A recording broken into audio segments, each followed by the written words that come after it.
Hello बच्चों, let's see the question. The question is contractile vacuole of amoeba is analogous to, and the options are typhlosole of earthworm, sweat gland of human, uriniferous tubules of frog and man, gastrovascular cavity of hydra.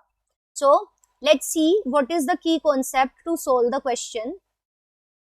So the key concept to solve the question is that कि हमें एक तो पता होना चाहिए that what is contractile vacuole, कि contractile vacuole होता क्या है. So what is contractile vacuole and इसका function क्या होता है. And second thing हमें जो पता होनी चाहिए that is about the analogous structures, कि analogous organs और analogous structures होते क्या है. अगर हमें ये दो चीजें पता है then we will be able to answer the question. So let's see what is contractile vacuole in amoeba. So it is a type of vacuole that helps in the removal of waste from the cell of amoeba and also in the osmoregulation. So it has two functions. Excretion, इसका मतलब ये waste को remove करता है, metabolic waste को, और ये amoeba की cell के अंदर osmoregulation का भी function करता है. And osmoregulation is the maintenance of water concentration in the body. ये दो function करता है. Now let's understand this with the help of a diagram. So amoeba is a unicellular organism. एक single cell से बना हुआ organism है amoeba and it lives in fresh water. amoeba कहाँ पाया जाता है? Fresh water में. And this is the nucleus. And here we will show a contractile vacuole by this purple color. So this is the contractile vacuole. One interesting thing about the contractile vacuole is that it only increases in size, but ये कभी भी contract नहीं होता. So a contractile vacuole doesn't contract ever. ठीक है. अब amoeba पानी में रह रहा है, तो पानी फ्रेश वाटर है, तो ऑस्मोसिस की वजह से water will move in the cell of amoeba, तो वाटर ही वाटर हो जाएगा अमीबा की सेल में. अब अगर इस एक्सेसिव वाटर को ना हटाया गया तो ये वाटर सेल को बर्स्ट कर देगा. तो इस एक्सेसिव वाटर को हटाना ऑस्मोरेगुलेशन कहलाएगा.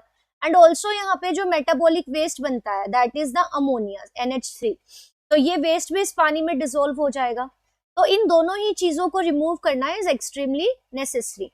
तो अमोनिया कुछ तो डिफ्यूजन से रिमूव हो जाती है और कुछ अमोनिया एंड जो ये एक्स्ट्रा वाटर है ये जाके कॉन्ट्रेक्टाइल वैक्यूल में स्टोर होने लगता है.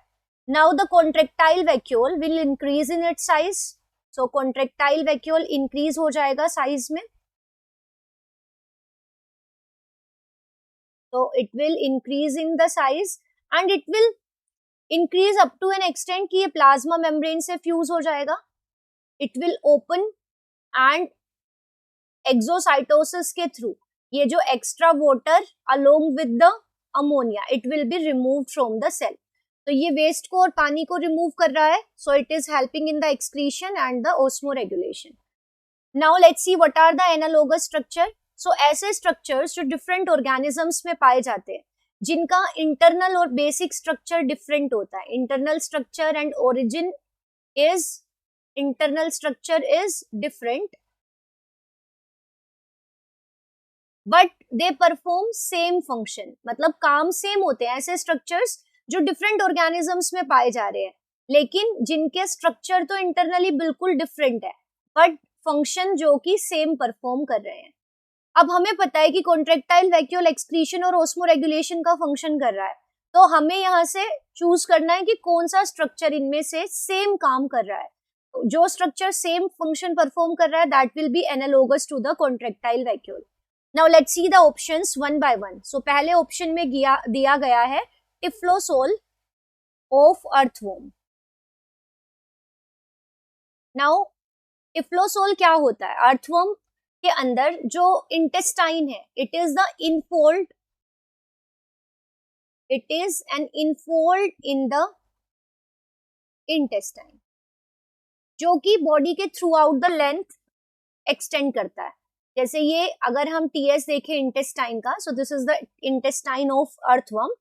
Now in its lining यहाँ पे आपको ये विलाई मिल जाएंगी और इसके डोर्सल वॉल पे, यहाँ पे इंटेस्टाइन की वॉल पे आपको ऐसे एक इनफोल्ड नजर आएगा.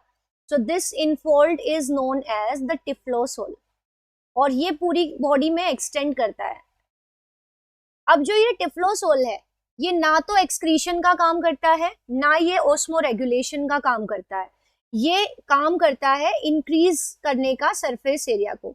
So it increases the, because it is an infold, तो ये सरफेस एरिया को इंक्रीज करेगा. तो it increases the surface area of alimentary canal. किस काम के लिए? ताकि ज्यादा से ज्यादा खाना एब्जॉर्ब हो पाए. So for the absorption of food, ये सरफेस एरिया को बढ़ाता है. सो इसका फंक्शन कॉन्ट्रेक्टाइल वैक्यूल के जैसा नहीं है, सो दिस इज डिस्कार्डेड. अब जो सेकंड ऑप्शन है, that is the sweat glands of human. so we know that the sweat glands produce sweat, और sweat glands का फंक्शन होता है बॉडी के टेम्परेचर को रेगुलेट करना. They produce sweat. सो जब हमारी बॉडी का टेम्परेचर स्टार्ट्स इंक्रीजिंग, तो दे प्रोड्यूस स्वेट, और जब स्वेट इवापोरेट होगा, इसकी वजह से बॉडी में कूलिंग होगी. तो ये थर्मो रेगुलेशन मीन्स टेम्परेचर को रेगुलेट करने का काम कर रहा है. इसका जो मेजर फंक्शन है स्वेट ग्लैंड्स का, that is thermo regulation, note the osmo regulation and excretion. So this is discarded. अगर हम थर्ड ऑप्शन देखें तो that is the uriniferous tubules of frog and human. तो यूरिनिफेरस ट्यूब्यूल्स, और we can say वो tubules जहां पे urine की फॉर्मेशन होती है. एंड वी ऑल नो कि यूरिन की फॉर्मेशन नेफ्रॉन्स में होती है, and nephrons are found in the kidneys. So uriniferous tubules or the nephrons. And यहाँ पे दिया गया है फ्रॉग में एंड ह्यूमन में. तो ह्यूमन और फ्रॉग्स दोनों की ही किडनी में यूरिनिफेरस ट्यूब्यूल्स ऑफ नेफ्रॉन्स होंगे, और यहाँ पे यूरिन की फॉर्मेशन होगी. एंड यूरिन की फॉर्मेशन यानी कि बॉडी से वेस्ट को रिमूव करना, so excretion. And also they help to maintain the water concentration in the body.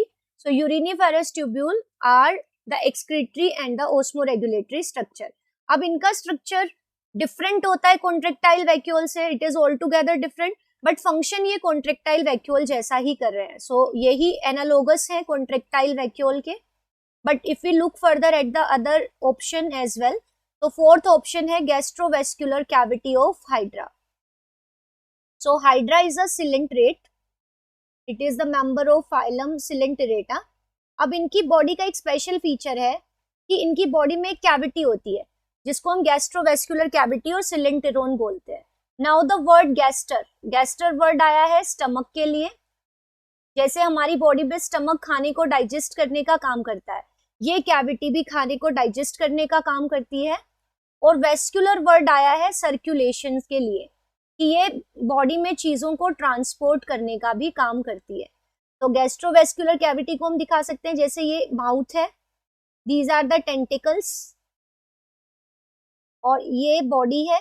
तो बॉडी में ये जो कैविटी है, this is the gastrovascular cavity. But इसका काम खाने को डाइजेस्ट करना है, क्योंकि जो सराउंडिंग में सेल्स हैं, यहाँ पे जो सेल्स हैं वो इस कैविटी में डाइजेस्टिव जूस रिलीज कर देती है, जो खाने को डाइजेस्ट करने में रोल प्ले करता है. और यहाँ पे जो वाटर है उसकी हेल्प से मटेरियल्स का सर्कुलेशन होता है. बट इसका रोल ना एक्सक्रीशन है ना ओस्मो रेगुलेशन है. So this is discarded. So from this discussion ये क्लियर है कि जो स्ट्रक्चर यहाँ पे एक्सक्रीशन का और ओस्मो रेगुलेशन का काम कर रहा है, that is the uriniferous tubules of frog and man. So the right answer of this question is option 3. I hope you understood it well. Best of luck. Thank you.